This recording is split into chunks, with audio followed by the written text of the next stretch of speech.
Requiere la activación inmediata del código sepsis y un trabajo multidisciplinario como pocos en el hospital. Y llegado este momento yo les preguntaré, ¿qué técnica diagnóstica ustedes pedirían en este paciente?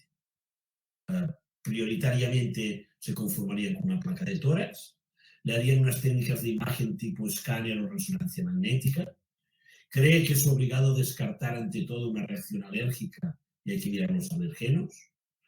Estamos ante un caso típico del Wells síndrome y hay que ver los eosinófilos, o es sin duda un síndrome de SWI y hay que conseguir inmediatamente una biopsia de piel. Tienen 45 segundos para responder a esto.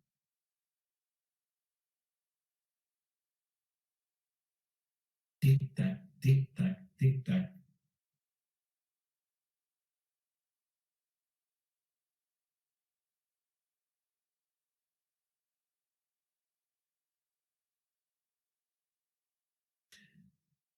Si acaban de responder, después revisaremos las respuestas y las podemos comentar colectivamente.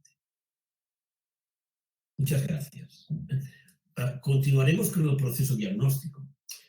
Hay que hacer una separación muy clara si estamos en una lesión de la mano, donde saben ustedes que hay en todos los casos que hacer hemocultivos, pero luego hay unas técnicas diagnósticas diferentes. Por ejemplo, en la mano es muy importante la práctica de la ecografía. Estamos ante una infección de cabeza y aquí es fundamental la resonancia magnética y el TAC y quizás considerar la posibilidad de hacer una punción lumbar si sospechamos que está afectada la barrera hematoencefálica, o bien todas las otras infecciones que están en la izquierda de la diapositiva, donde también las técnicas de imagen, en este caso tanto la resonancia como el eco, son de gran interés. La segunda pregunta es qué organismos están implicados. Y esto es fundamental porque de aquí se deriva lo más importante, y es qué tratamiento empírico hay que administrar. Por lo tanto, vamos a dar otra vez unos segundos para contestar. En este paciente que yo les he presentado, ¿ustedes creen que hay un gran positivo sin el MARSA? ¿Que hay un gran positivo y hay que considerar el estafilometicilin resistente? ¿Que estamos ante un no fermentador? ¿Que tenemos una infección por anaerobios? O, claro, esto es un vibrio magnificus o un micoplasma marino. 30 segundos para que ustedes voten. 1, gran positivo sin masa. 2, masa. 3, no fermentadores. 4, anaerobios y 5, vibrio o micobacteria típica.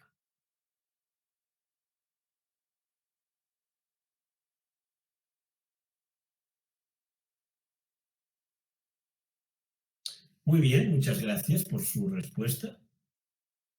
La microbiología es compleja y para los diferentes casos que yo les he mostrado, pues tenemos aquí los diferentes organismos que están implicados, ¿no? En las fascitis necrotizantes, el rol de los anaerobios es muy importante, aunque también hay que considerar enterococos. Es muy característico el Streptococcus viridans como causa de fascitis necrotizante tipo 2. Hay los diferentes clostridiums que se asocian a gangrena gaseosa, y luego, cuando tenemos otro tipo de infecciones de partes blandas, siempre tenemos Staphylococcus aureus. Staphylococcus aureus y Streptococcus deben siempre tenerse presentes en el tratamiento empírico. En cualquier caso, hay diferentes factores de riesgo que se asocian a determinados organismos y hay que conocerlos. Evidentemente es conocida la asociación de Staphylococcus aureus y otros con la diabetes.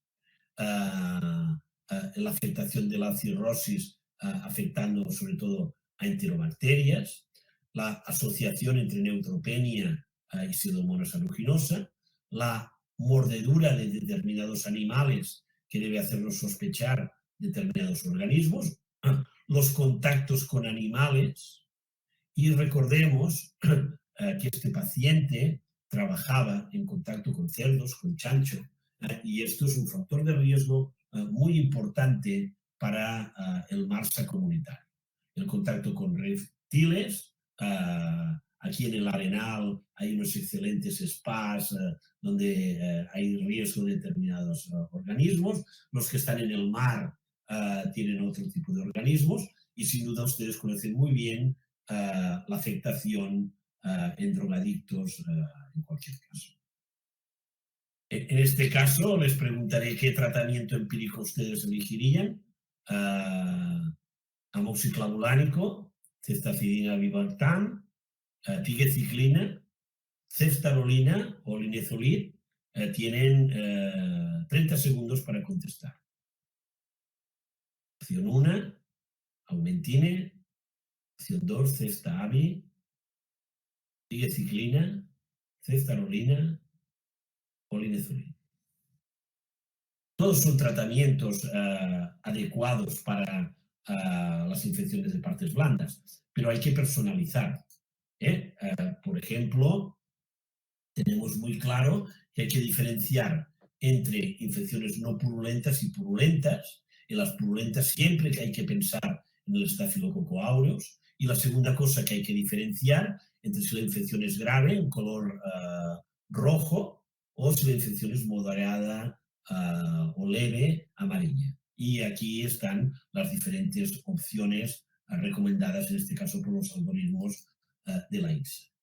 En cuanto al tratamiento empírico, también la gravedad nos influye sobre si se puede dar oral.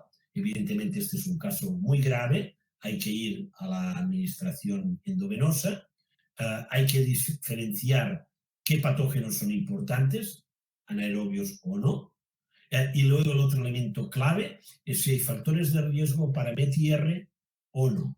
Y si hay factores de riesgo para METIR, pues tenemos las dos opciones clásicas de la ceftarolina versus el Soltrim, que ustedes conocen muy bien. Y en este caso, además, si la infección es grave, hay que considerar la posibilidad de añadir un glicopéptido o linezolid. En cualquier caso, esta es la base de nuestro protocolo de tratamiento en el hospital y es muy importante en cualquiera de las opciones el desbridamiento y drenaje quirúrgico. Por lo tanto, y ya voy a empezar el cierre del paciente, como les decía antes, darle fuerte desde el principio. Segundo, mandar muestras al laboratorio de microbiología y después, una vez aceptamos lo que hay, pues si tenemos un Streptococcus pues ya reduciremos el espectro, pero no podemos arriesgarnos a tenerlos infratratados de las primeras 48 o 72 horas. Y en el caso de no que crezca, hay que reevaluar profundamente qué sucede en este paciente. Probablemente hay una implicación de anaerobios, ¿no? Por lo tanto, en resumen, y esta es una diapositiva que yo les he mostrado en Latinoamérica otras veces que he venido, hay que utilizar una bundle de tratamiento basada en la R de reloj, como yo, right drug, right time, right dose and right duration. Y sobre todo, cuando hablamos de partes blandas, hay que irse al lado y ver el control del foco. Es muy importante el trabajo multidisciplinario y aquí en este caso no solo de microbiólogos, infectólogos, intensivistas, también de los cirujanos. Y recordar esta frase que me gusta tanto de Steve Opal y Thierry Calandra sobre la época posantibiótica en la cual ya estamos viviendo. Finalmente, antes de cerrar, pues mostrarles una fotografía en directo del paciente ya adecuado el drenaje quirúrgico, ingresado en la unidad de cuidados intensivos con un drenaje profundo y limpieza de las zonas necróticas. Los hemocultivos fueron positivos a un MARSA comunitario. Ahí está el antecedente del contacto con cerdos, con chanchos, y el paciente fue tratado con cestarolina a dosis habituales. Requirió drogas vasoactivas, se hizo un distrés, por lo cual estuvo 15 días en ventilación mecánica y posteriormente, afortunadamente, pudo ser extubado, rehabilitado en cuidados intermedios y finalmente, 2 meses después del ingreso, dado de alta en el hospital.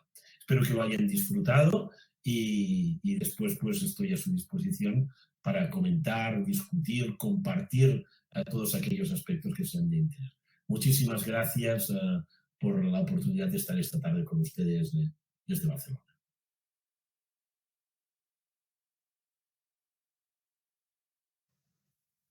Muchas gracias por su participación dentro de los casos clínicos. Vamos a iniciar con el periodo de preguntas y respuestas. Tenemos acá una pregunta que dice: quisiera saber si se ha perdido vigencia en la utilidad de la sepsis, la identificación de apoptosis en leucocitos en sangre, en frotis de sangre periférica, en la cual se identifica rápido en 30 minutos y es bastante fácil hacerlo. Gracias por la pregunta. Yo creo que en estos momentos hay en el mercado muchos test de diagnóstico rápido. Algunos de ellos los hemos discutido en mi presentación y a mí me parece que hay 2 o 3 elementos que son fundamentales, ¿no? Uno es que la técnica debe ser en 30 minutos. Una técnica que tarda 6 horas en un paciente con un shock séptico es inaceptable, ¿no? El segundo es que debemos tener algo a la cabecera del enfermo de la misma manera que las gasometrías en el quirófano o en la unidad de intensivos las hacemos a la cabecera y tenemos la información en 2-3 minutos, ¿no? No entra en mi cabeza mandar esto a otro edificio para que otra persona lo haga y luego te remita el resultado. Y luego yo creo que hay técnicas que no han perdido vigor, ¿no? Y la tinción de Gram es muy importante, no solo por su rapidez, sino por la información que da. Por ejemplo, en una muestra respiratoria te está diciendo la calidad de la muestra. Y si la muestra está llena de células epiteliales y no hay polimorfonucleares, no debemos hacer caso del cultivo porque es una muestra de contaminación oral, ¿no? Yo creo que la tinción de Gram sigue teniendo su vigencia y creo que las técnicas diagnósticas que nos faltan son sobre todo técnicas de monitorización de la respuesta inmune, ¿no? Si la definición de sepsis es una respuesta aberrante a la infección, ¿por qué hemos puesto tanto énfasis en determinaciones genotípicas que no nos van a cambiar el manejo? Y en cambio no hemos desarrollado una estratificación en una respuesta inmune de diferente grado. Yo estoy convencido de esto es lo que hace falta y los próximos años deberíamos centrarnos en ello.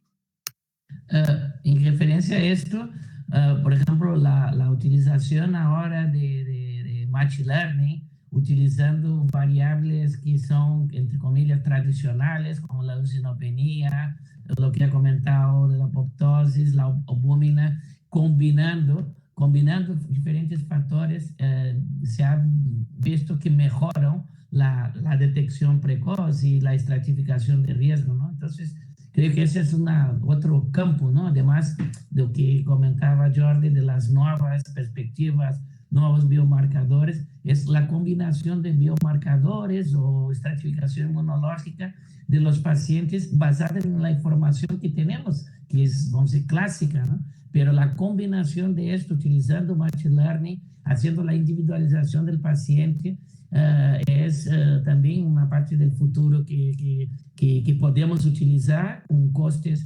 muy apropiados y utilización de información que tenemos, pero mejorando la calidad de estos datos e incorporando y y estratificando mejor la información que ya tenemos.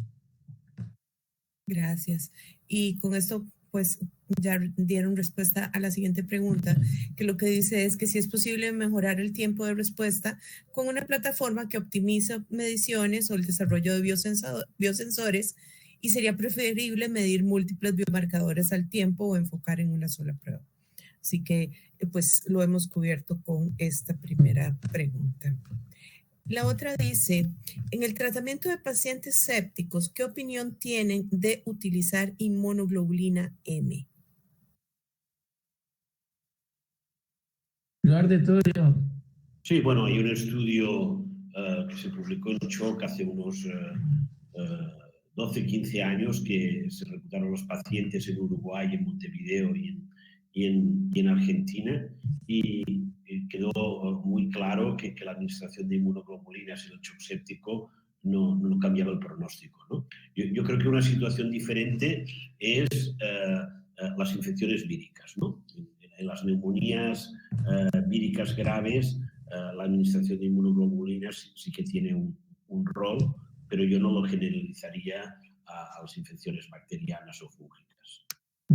Uno de los grupos que trabaja bastante con inmunoglobulina, que es el grupo de Bermejo, aquí en España, y bueno, tiene alguna aproximación muy interesante de también la consideración de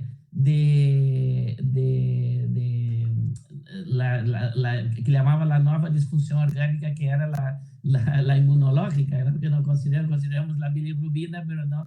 Y dentro de eso también estratificaba pacientes de posibilidad que pudiesen tener la inmunoglobulina M, ¿no? Aquí deveria ser uma individualização de um paciente em que pueda ter um certo benefício. Eu estou com Jordi que agora mesmo essa resposta é no, ¿no? Muchas gracias. La siguiente pregunta es, ¿cuál es el papel de la procalcitonina en el diagnóstico precoz de sepsis y shock séptico? Bueno, sigo. Yo creo que antes hablábamos un poquito en off sobre la Surviving Campaign y la no indicación de biomarcadores, incluyendo la procalcitonina, dentro del criterio diagnóstico o de detección, ¿no? Y bueno, aquí también es la experiencia, la procalcitonina es el biomarcador más estudiado, tiene más artículos que la PCR y los leucos em diagnóstico e monitorização de resposta de sepsis, e eu creio que tem que utilizá-la dentro de um contexto, não? Ou seja, quando se ha hecho o estudo que era utilizando cifras objetivas de poner ou não tratamento na sepsis, foi um fracasso, pero dentro del, se usamos clínicamente corretamente, adaptada, ajustada a outros biomarcadores à la clínica, sí que tiene un papel, ¿no? Nosotros en nuestra práctica clínica lo utilizamos, hay estudios con evidencia en que ayuda en el diagnóstico. Yo tengo un paciente que viene con una clínica urinaria, tiene una PCT de 15, y además te puedo decir que pienso que va a ser una enterobacteria, sabiendo que los intervalos son más mayores de PCT en enterobacterias que, por ejemplo, una infección por Staphylococcus aureus, ¿no? Entonces, claro que ayuda,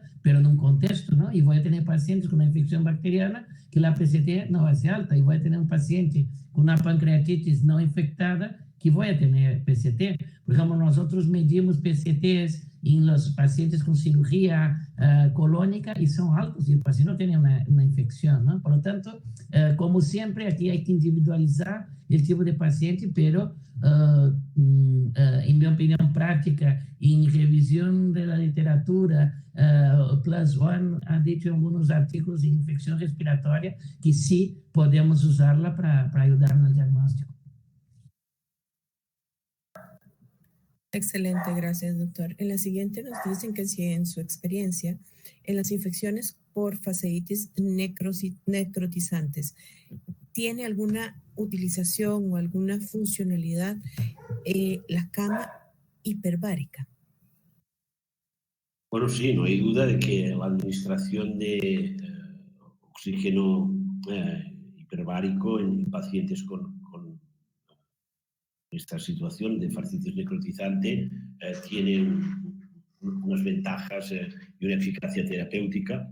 La limitación es que no hay cámaras apenas de hiperbáricas, ¿no? En el territorio donde yo trabajo, en Cataluña, con 7 millones de habitantes, y hay 2 cámaras hiperbáricas, una en el norte de la Costa Brava para los accidentes de descompresión y otra en un pequeño hospital de Barcelona. Entonces, claro, no es razonable derivar a todos los pacientes a hacer esto. Si usted la tiene accesible, pues la deberá utilizar, pero yo no trasladaría a un paciente por este motivo.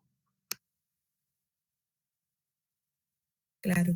También nos preguntan sobre su experiencia en shock séptico utilizando azul de metileno.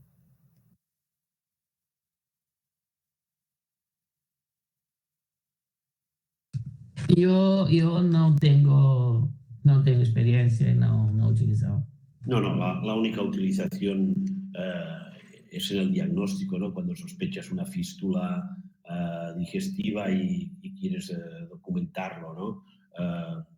Hay muchos productos que han demostrado in vitro una potencial eficacia, pero no cambian el pronóstico de los pacientes. Un poco con la historia del COVID, con toda esa lista de fármacos que tienen una supuesta interacción. La otra cosa es a qué dosis, ¿no? Porque en realidad lo estamos utilizando a dosis homeopáticas y las dosis que deberían tener efecto son tóxicas, ¿no? Por lo tanto, no creo que deba utilizarse. Claro, por la toxicidad. Luego dice, existe controversia en la dosis de antibióticos ante una falla renal. ¿En cuánto tiempo debo disminuir la dosis según va disminuyendo agudamente la filtración glomerular?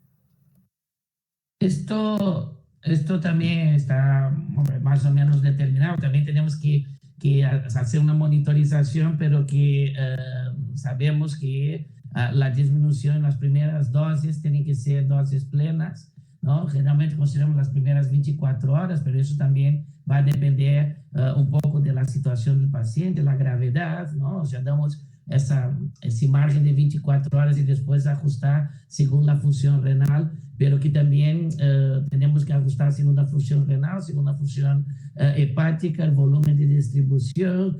Es un paciente que está hipovoluminémico y es un fármaco hidrofílico como un beta-lactámico, tengo que a lo mejor no puedo ajustar la dosis hacia menos, o sea que hay que considerar otros factores además del fracaso renal a la hora de ajustar la dosis, ¿no? Por ejemplo, uno que decía eso, la hipovoluminemia es un factor muy importante, principalmente en los antibióticos hidrofílicos, ¿no? Entonces, muchas veces no podemos disminuir la dosis por la función renal porque tenemos una hipovoluminemia que también va a bajar la función del antibiótico, ¿no? Excelente, muchas gracias a ambos por responder las preguntas que tuvimos dentro del chat. Vamos con el doctor Valdés.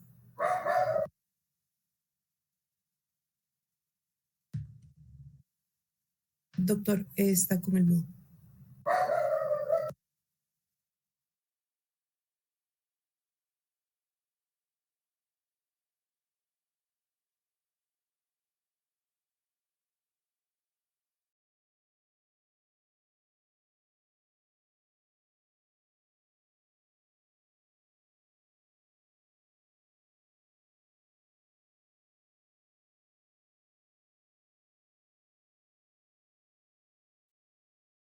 De la charla de conceptual del doctor Marcio Borges, cómo podemos implementar un código sepsis, la relevancia que esta puede tener en la atención de un paciente críticamente enfermo y lo importante que es la primera hora de acción y sobre todo que no podemos fallar en el tratamiento antimicrobiano inicial y además soportado con un caso, con un microorganismo extremadamente resistente en donde además hay que pensar en ellos cuando tenemos clara la prevalencia de los microorganismos en nuestras unidades de cuidados intensivos.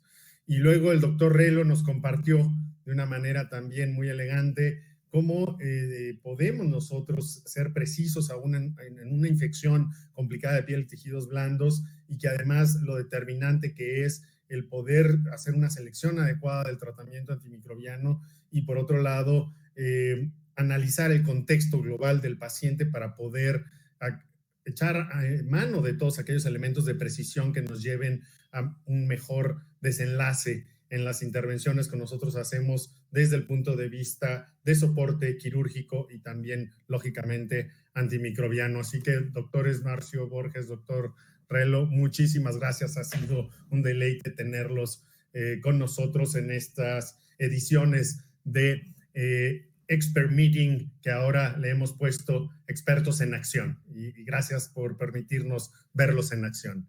Y bueno, finalmente invitarlos a nuestro siguiente webinar, que será el 28 de abril, en donde tendremos también la oportunidad de ver en acción a dos infectólogos que además tienen la característica de ser expertos en microbiología clínica aplicada. El doctor Rafael Franco de México, que nos estará hablando de la microbiología para no especialistas en enfermedades infecciosas, y por otro lado también a la doctora María Virginia Villegas, que muchos de ustedes ya conocen, o si no van a conocer, y los invito a que lo hagan, en donde veremos casos de discusión entre el infectólogo y la unidad de cuidados intensivos y también el equipo de microbiología clínica. Finalmente, agradecerles a toda la audiencia por su participación activa en estos webinars y seguir confiando en los contenidos educativos de Pfizer. Que tengan todos muy buenas tardes, muy buenas noches.